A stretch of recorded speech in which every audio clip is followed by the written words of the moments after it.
Welcome to the debate. Midlife evolution. Is it too late to change your heart?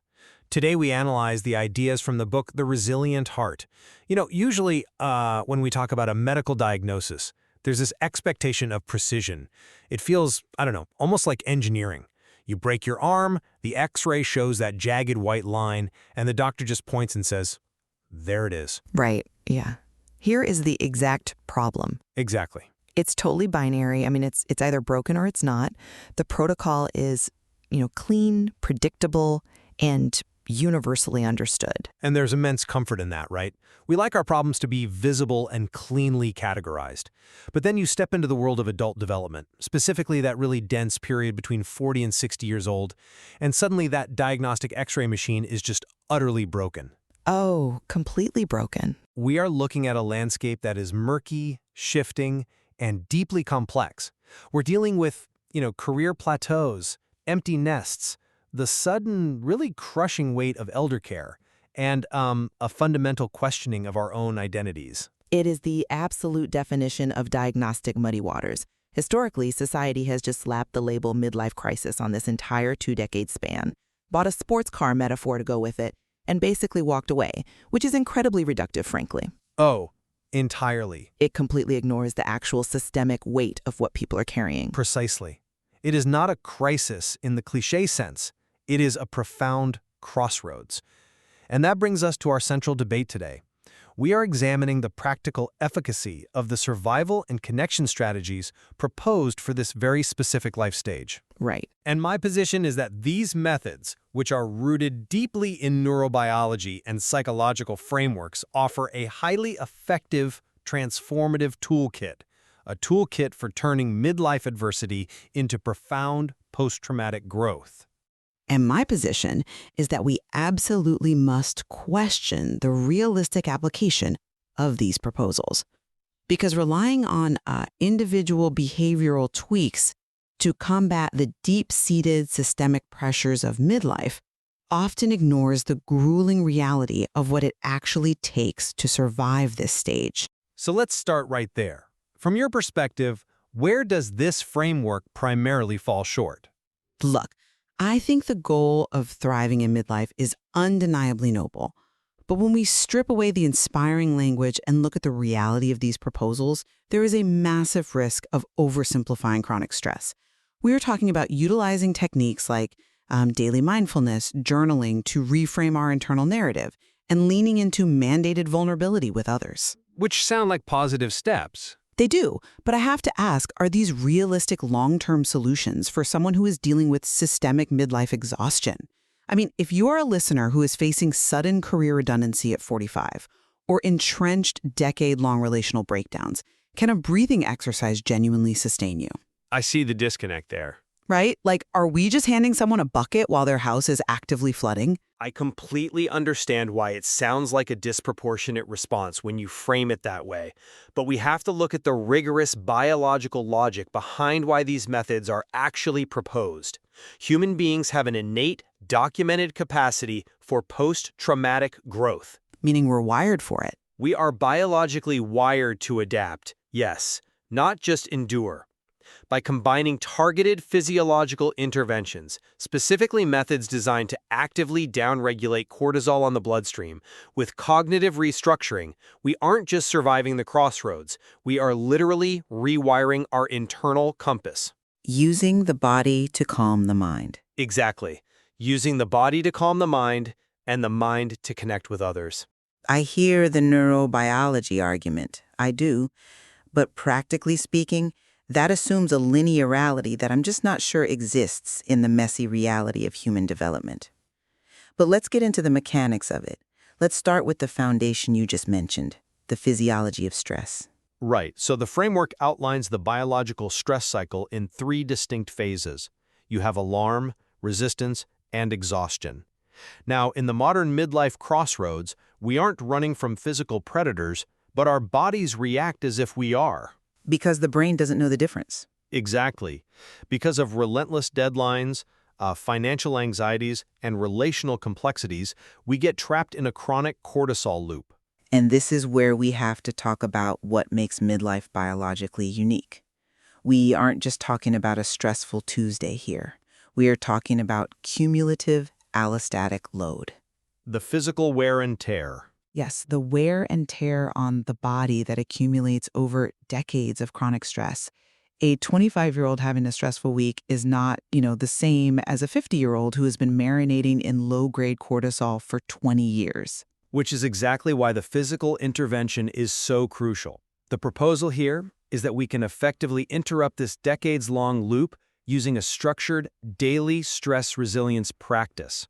Specifically things like the 4-7-8 breathing technique. That's the inhaling for 4 seconds, holding for 7, exhaling for 8, right? You got it. The argument is that by doing this systematically, we physically reprogram our internal alarms and salvage our cognitive function. But wait, let's look at the mechanics of this against the reality of that third phase you mentioned, exhaustion.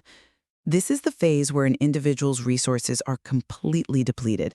Their immune function is compromised. They are facing total burnout. It's the bottom of the barrel. Exactly.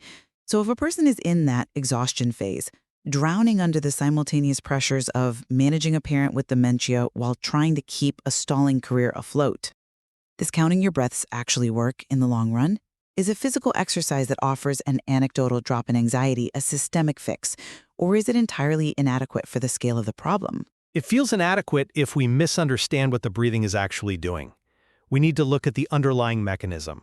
When you are in a state of chronic cortisol elevation, your brain quite literally shifts metabolic resources away from the prefrontal cortex. The logical part of the brain? Right, the part of your brain responsible for executive function, logic, complex decision-making, those resources are funneled directly to the amygdala, your threat detection center. You aren't just tired. Your brain is structurally prioritizing panic over problem solving. Wow. So, you literally cannot think your way out of the exhaustion phase. Precisely. You can't. So the physical intervention is a prerequisite for logic. The 4-7-8 breathing technique isn't supposed to, solve your career crisis. It is a physiological hack to stop the amygdala hijacked. Okay, but how does just breathing do that? The extended 8-second exhale is the key. The vagus nerve is essentially an information superhighway running from your diaphragm right up to your brainstem. When you forcefully slow down your exhale, your diaphragm physically stimulates that nerve. Sending a signal to calm down? Yes, it sends a mechanical, all-clear signal up that highway, forcing the parasympathetic nervous system to take over. It physically lowers the heart rate. You can't rebuild a collapsing foundation while the fire alarm is deafening you. The breathing doesn't fix the foundation. It just turns off the alarm so you can finally pick up a hammer. Okay, I will concede that the biological mechanics of the vagus nerve make perfect sense, in a vacuum, but we do not live in a vacuum. I really have to challenge the cognitive load required to initiate that hack. What do you mean by cognitive load? Well, you are asking someone whose executive function is, by your own admission, already compromised by chronic cortisol, to implement and maintain a strict daily regimen. Think about the listener working those 50 hours and managing elder care. Telling them, make sure you count your breaths perfectly 3 times a day, or else you won't recover. I see where you're going with this. Right.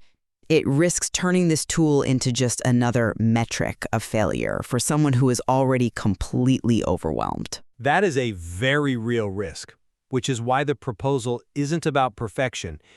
It's about a minimal trigger of awareness. You don't need optimal executive function to notice you are holding your breath, which most of us do when stressed. You just need a tiny wedge of awareness. Just enough to start the exhale. Exactly. Because once that nervous system is settled, even slightly, metabolic resources begin returning to the prefrontal cortex, and that is when the real transformative work can begin. Once the physiology is calm, we move to the mind. We engage in the alchemy of adversity. Right, the cognitive reframing, the idea of reclaiming your narrative. Yes. The proposal is that in moments of extreme duress, our minds naturally default to cognitive distortions. We catastrophize. We engage in all-or-nothing thinking. We tell ourselves, my career is completely over, or I am fundamentally incapable of handling my life. The doom spirals. Right. But if we have the physiological baseline to actively spot those distortions, we can rewrite our limiting beliefs. By consciously extracting lessons from past adversity, like identifying the extreme resourcefulness you had to develop after a painful divorce. We create an empowering internal monologue. We shift from passive victimhood to active agency, which is the engine of post-traumatic growth. Listen, if someone listening right now is being crushed by systemic, unavoidable realities, telling them to extract a lesson from that trauma feels less like therapy and more like an insult. I highly value conceptual clarity, and the line between reclaiming your narrative and falling into toxic positivity is dangerously thin here. Do you think it dismisses their pain? I do. If we mandate that everyone must find the, quote, gratitude infusion in every traumatic setback, don't we risk deeply invalidating genuine, necessary pain? You're entirely right that we can't breathe or reframe away systemic ageism or a depleted bank account. That is a hard limitation of this framework. And the framework itself actually acknowledges it. It explicitly requires validating the pain first. So you don't skip the grieving process. Never. You have to process the grief without judgment before you attempt to identify any distortions. It is absolutely not about denying a terrible reality. But let's interrogate the concept of victimhood that you mentioned. I seriously question the safety of rewriting a narrative when the victimhood might be a factual reflection of external circumstances. Give me an example. Well, if a person loses their life savings due to predatory financial practices, labeling their profound distress as a cognitive distortion shifts the burden of a systemic failure entirely onto the individual's mental framing. You're telling them they just need to find the opportunity in their ruin. It's an immense amount of pressure. I think we need to separate the external event from the internal conclusion, because that is how narrative therapy actually functions. Narrative therapy doesn't suggest the external event didn't happen or that it wasn't horribly unjust. It questions the internal conclusion the person draws about their own identity moving forward. The story they tell themselves about themselves. Exactly. If losing your job creates the internal narrative, I am fundamentally worthless and my future is hopeless, that is the distortion. By journaling, by asking how did I survive this and what strengths did it reveal, you aren't justifying the job loss. You're salvaging your self-worth. Yes, you are preserving your agency. You are ensuring that an unjust external event doesn't permanently overwrite your internal sense of self-worth. I agree that preserving agency is critical to survival. But the cognitive exertion required to constantly process systemic trauma into personal wisdom is exhausting. It is a massive metabolic tax to place on someone in midlife who is already dealing with the shifting sands. It is work. Yes. And furthermore, even if you successfully conquer your own mind in this private vacuum of journaling and self-reflection, midlife eventually forces you to deal with other people. How do these pristine mental frameworks hold up against the unpredictable, often hostile reality of long-term relationships? They hold up precisely because the framework doesn't leave you in a vacuum. It directly translates that internal clarity into a relational architecture. Once the body is calm and the narrative is reclaimed, the next major proposal is about nurturing core connections and building new bridges. Ah, the oxytocin imperative. Exactly. Midlife is accompanied by a severe, statistically proven loneliness epidemic, and the biological impact of that isolation is staggering. Chronic loneliness triggers systemic inflammation that researchers have equated to the health detriments of smoking 15 cigarettes a day. That is wild. It is.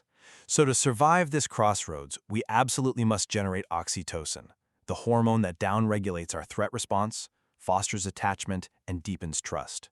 And the framework relies heavily on John Gottman's research to achieve this, specifically regarding the 4 horsemen. Yes, Gottman identified 4 communication styles that are basically toxic to connection: criticism, contempt, defensiveness, and stonewalling. The proposal asks us to identify these in our relationships and actively deploy their antidotes. Instead of reacting on autopilot. Right. So instead of criticizing a partner's character, you use a gentle startup, focusing on your own feelings. You take responsibility instead of getting defensive.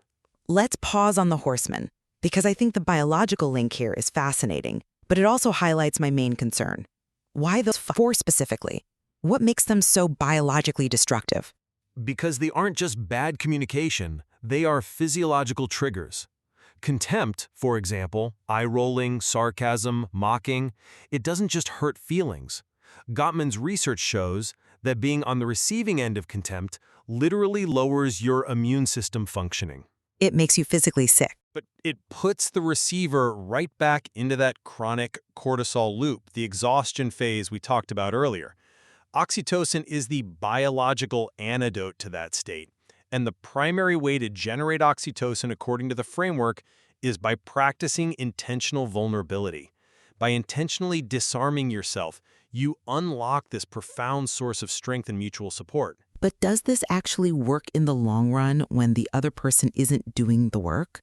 Disarming yourself requires a baseline of safety. Stepping out of an armored response and into a vulnerable response is a beautiful theory. But If a partner is deeply entrenched in stonewalling, dropping your armor isn't an unexpected strength. It's just exposing yourself to a strike. that's a vital distinction. But vulnerability, in this context, is not reckless oversharing.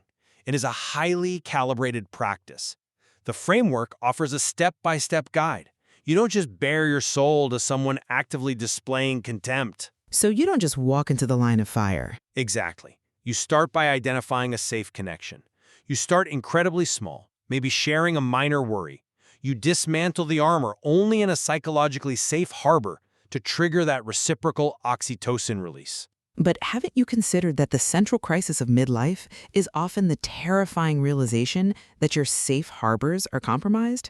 The marriage you thought was a sanctuary is actually rife with that exact contempt you just described. The family dynamic is toxic. Which happens frequently.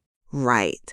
So if you use a gentle startup to express a need to a partner who responds with defensiveness, your vulnerability has failed to generate oxytocin. It has only generated more pain. The model assumes a baseline of relational reciprocity that, frankly, many people in their 50s are realizing they simply do not have. If the core connections are compromised to that degree, the framework doesn't suggest you keep throwing yourself at a brick wall.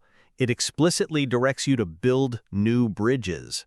It demands that we cast our net wider. Find new people entirely. Yes, you map your authentic interests and take the initiating leap to find communities aligned with your values. You practice intentional vulnerability there.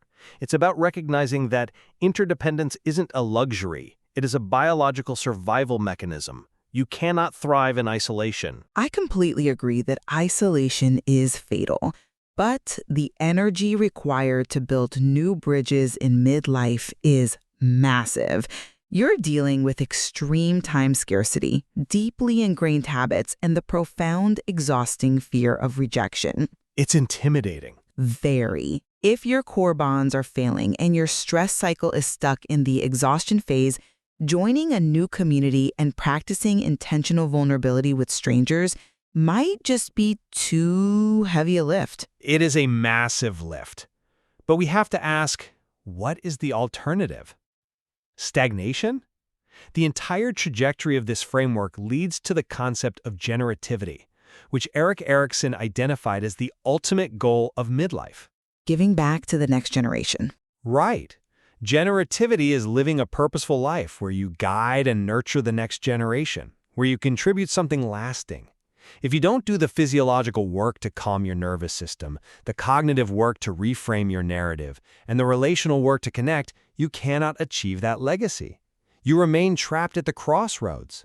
I think generativity is a vital psychological stage, but I worry that framing all of this as a structured action plan turns the organic, chaotic, often painful process of human maturation into, like, a productivity seminar. A box-checking exercise? Exactly. It creates an idealized version of midlife resilience that might alienate the very people who need help the most. Grounding techniques are great, but only if we acknowledge the immense privilege inherent in being able to implement them. To have the time for mindfulness, the emotional bandwidth for narrative therapy, the psychological safety for vulnerability, these require a foundation of stability that isn't universally accessible. I hear your concern about accessibility, but the core components of this framework, breathing, observing your thoughts, choosing how you speak, they cost nothing and require no special equipment. They are fundamental human capacities. The framework merely asks us to wield them intentionally rather than passively reacting to the shifting sands. While the tools themselves might be financially free, the internal metabolic resources required to consistently wield them when you are battered by systemic pressures are immensely costly. Let me summarize where I stand on this, taking your very real cautions into account. I firmly believe that these proposals form a cohesive, biologically sound architecture for generativity. They address the human being holistically. By starting with the body. Right. We start with the body, using breath work to stimulate the vagus nerve and move us out of the chronic cortisol loop. Then we use narrative therapy to identify distortions and separate external events from our internal worth, turning passive endurance into active post-traumatic growth. And then the relational piece. Exactly. Finally, we use proven communication strategies to foster oxytocin, dismantling our armor to build deep connections. This isn't just theory, it is a transformative, actionable way to step out of midlife paralysis and build a purposeful legacy. And I maintain that while the underlying neurobiology of stress and connection is deeply sound, we must be incredibly careful about how these strategies are applied in the real world. The execution of these methods requires a level of energy, safety, and ideal conditions that many standing at the midlife crossroads simply do not possess. Which is a very fair critique. There is a real danger in placing the burden of systemic exhaustion, structural career issues, or deep relational toxicity entirely on individual behavioral tweaks. Resilience is crucial, obviously, but we cannot individualize systemic problems and call it a complete cure. Ultimately, looking at the ideas presented in The Resilient Heart, listeners have to decide how to apply this to their own lives. Is this a must-try blueprint for immediate, step-by-step implementation? Or should these frameworks be approached with caution, recognizing their limitations, and adapted heavily to the messy, imperfect reality of your individual circumstances? The midlife journey is deeply complex, and there is certainly more to explore in this material. We invite you to examine your own coping mechanisms, your physiological baselines, and your relationships in light of this discussion. We definitely agree on that. It requires rigorous, honest self-examination. As we established at the start of the debate, when you step into the shifting sands of midlife, the diagnostic X-ray machine is broken. The landscape is profoundly murky. The absolute definition of muddy waters. Thanks for joining us. We leave you with this question to carry with you. Are you simply surviving the shifting sands, or are you actively shaping the shores?